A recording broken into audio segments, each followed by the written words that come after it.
যদি তুমি প্রতিদিন ৩০ মিনিট করে বাইসেপের ব্যায়াম করো তাহলে তোমার হাতে কি কি পরিবর্তন হবে? ডে 1, তোমার হাত ফুলে উঠবে, টান টান লাগবে, শক্তিশালী মনে হবে, যেন একটা বেলুনে বাতাস ভরা হচ্ছে। তোমার বারবার আয়নায় তাকাতে ইচ্ছা করবে। ডে 3, হাতের টান টান ভাব কমবে না, আরাম করলেও হাত ভারী লাগবে, একটা গ্লাস তুলতেও ধীরে লাগবে, যেন হাতে অদৃশ্য ওজন বেঁধে আছে। উইক 1, আগের মতো মজা লাগবে না, গ্রিপ একটু দুর্বল লাগবে, ডাম্বেল তুললে হাত একটু কাঁপবে, যেন ব্যাটারি শেষ হয়ে আসা ফোন। উইক 2, ঘুম থেকে উঠলে হাত শক্ত লাগবে, সোজা করতে অদ্ভুত লাগবে, তুমি আবার সেট শুরু করবে কিন্তু আগের মতো শক্তি পাবে না। মান্থ 1, বাইসেপ একটু বড় দেখাবে কিন্তু ততটা শক্তিশালী লাগবে না, কখনো কখনো ধীর লাগবে, যেন বোতাম চাপার পর একটু দেরিতে কাজ করছে।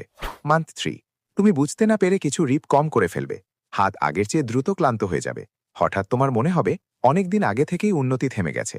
শেষ মুহূর্ত, তুমি এখনও ওজন তুলবে কিন্তু হাত এমন লাগবে যেন ইঞ্জিন অনেকক্ষণ ধরে ফুল স্পিডে চলছে, চলবে ঠিকই কিন্তু আর শক্তিশালী হবে না।